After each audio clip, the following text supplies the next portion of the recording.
I see that thing, it makes me laugh a little bit. It's the most ridiculous picture, I think. Yeah. And the photographer.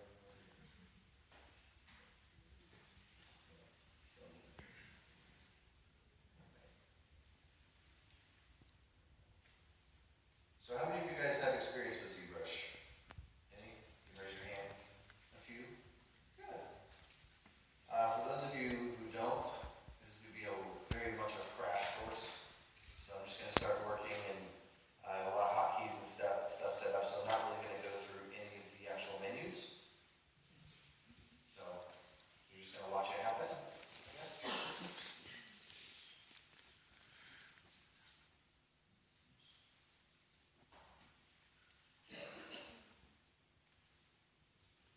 Trying to shove everything into one folder, and I don't know how to put it all. I'm just going to start with a very basic mesh. This is the mesh I use for a lot of different things. This is the program Silo, which is a 3D modeling package. In like Maya and things like that, they have default primitives, like a cube, and a cylinder, and a sphere. This is one of Silo's primitives, is this guy. So I really like to use this because the topology is really good for pretty much whatever you want to do with it. And we can quickly start changing this. So I'm going to turn on symmetry, which means I have these two cursors.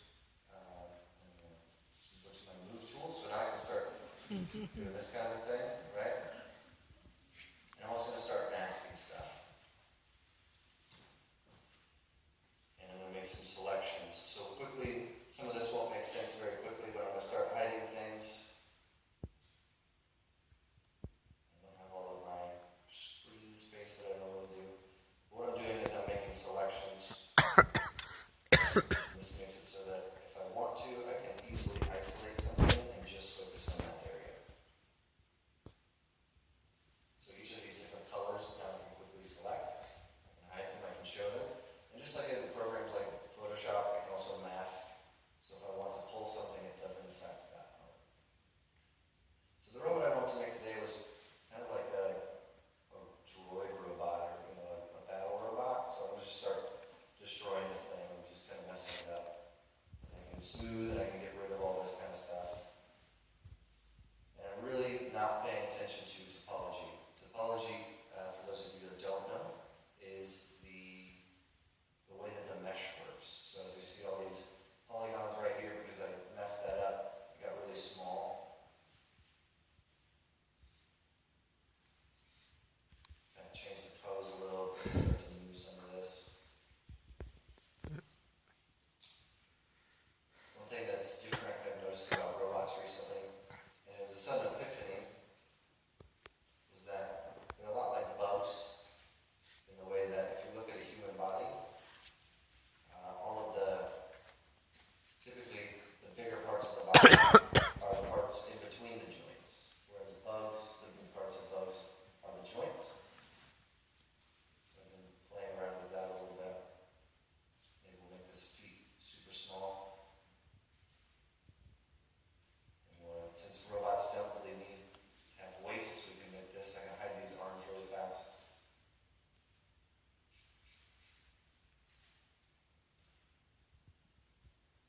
So this part is going to intersect into this part. And this is really just a silhouette. So if I switch this to a different material, I can just purely work in silhouette. So I can even mask. I can move. I can change my brushes to something that's a little bit more stretchy.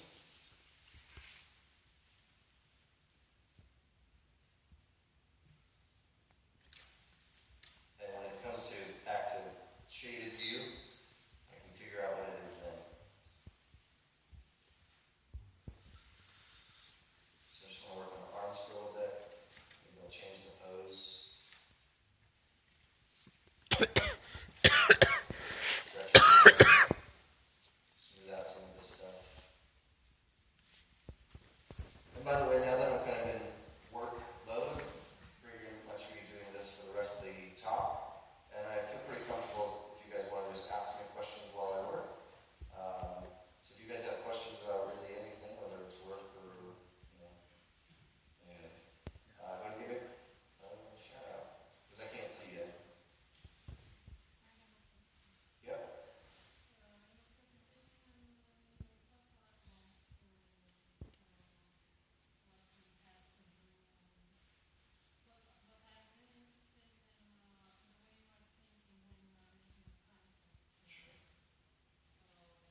I have a question. Yeah. Transitioning from movies to games, what was your experience? Did you find it difficult in any way?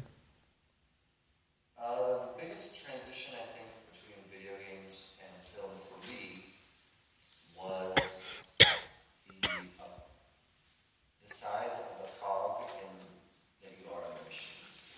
So for me, in movies, you are a small cog, you're very specialized, and you tend to be a little bit more, typically sometimes, depending on the game, you're working on Call of Duty or something like that. Maybe not, but movies tend to be a little bigger, more blockbuster. Hmm. Whereas games, sometimes, and again, Call of Duty's maybe an exception, but the size of the team is much smaller, and there's less people between you and the end product on the screen. Well, when you worked on Groot or Yes. the Iron Man suits, did you send them the high poly or did you take the time to make an animatable version with UV texture? I don't do the textures, no. I send them the high poly.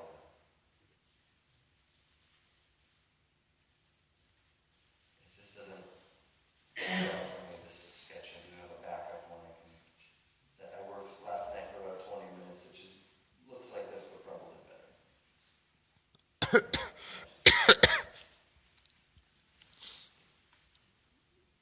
Just so I have something better to work with for you guys.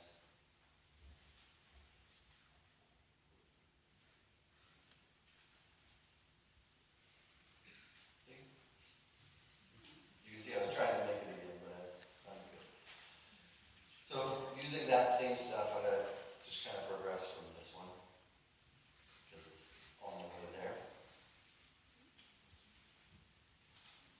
So I've sketched out, and I'm using very, very roughly some tools to sketch in areas of possible detail, possible interest, forms, shapes.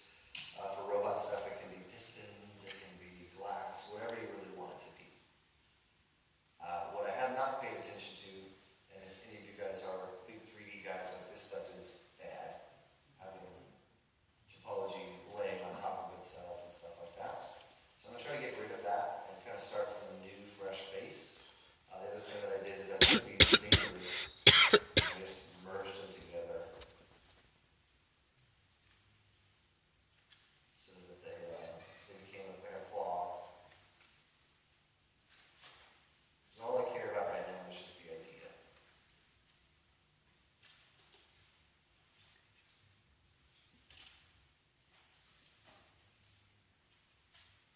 And some weird little clawing thing. Sometimes sound effects work better than explanations. One of my old bosses, Charlie, would make all kinds of sound effects, and for a while I thought it was really strange. What is he? Like he'll stand over your shoulder, and he'd look at it, and he would go, "Yeah, that looks good."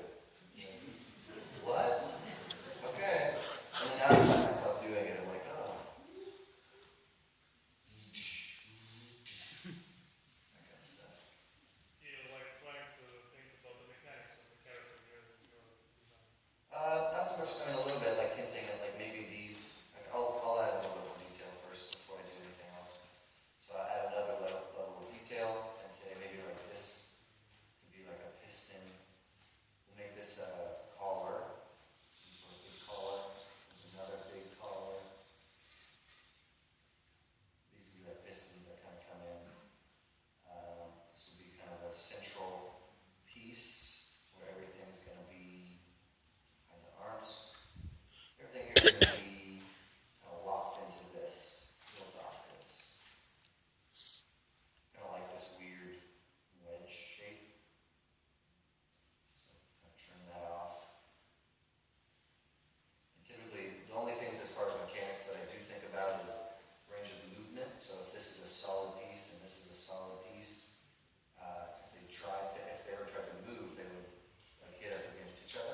Have you ever had a case where you didn't save and it was like N hours of work? Oh, yeah. Oh, yes. I've had times where I've accidentally overwrote the final file. Oh god. I've had times where forget to save, like you said. Times where you overwrite other files, and you open them up and you're like, where is this? That always sucks. I'm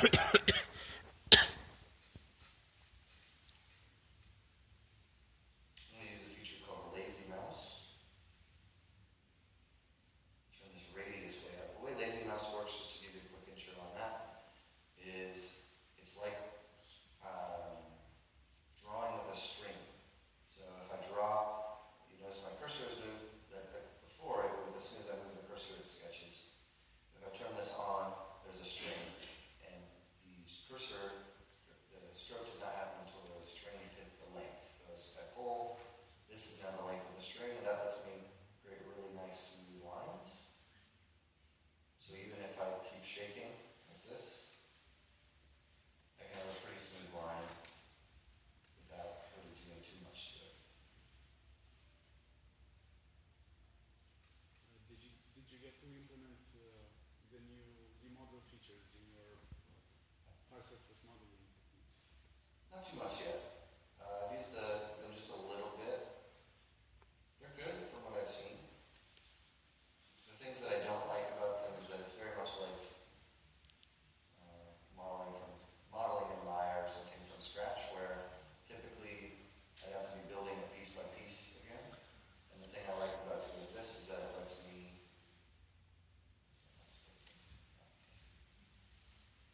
kind of be more free. Now I'm going to figure out something in here. So I started to get some of this planar hard edges in there. Sometimes I'll just swap to a different material. And these are not really to make it look better. It's more to